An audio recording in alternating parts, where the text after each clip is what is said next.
তোমাকে যখন হাসপাতালে নিয়ে যাওয়া হয়েছিল তখন তো তুমি খুব ছোট, বুঝতে পেরেছিলে? মানে তখন তো জিনিসটা খুবই পেইনফুল। প্রচণ্ড কাশি হয়েছিল এবং মানে 2 মাস ওরকম তার বেশি হয়ে গেছিলো, যে কাশি কমছিল না ওষুধ খেয়ে। একজন পরিচিত ডক্টর আর কি, তার কাছে নিয়ে যাওয়া হয়েছিল। এবার তিনি চেক করে বলেছিলেন যে শিগগিরই এক্সরে করিয়ে আনতে, সম্ভবত লাংসে জল জমেছে।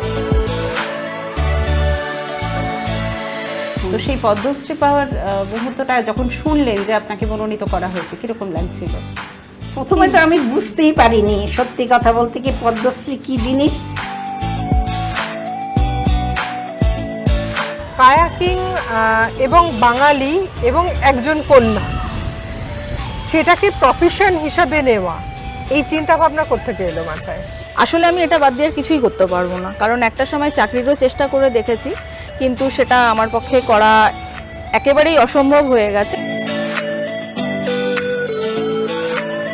নতুন একটা জীবন, এটাকে দ্বিতীয় বসন্তের মতো করে দেখুন।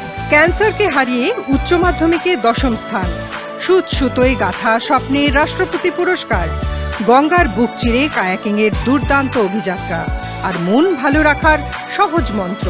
দেখুন নারী.com।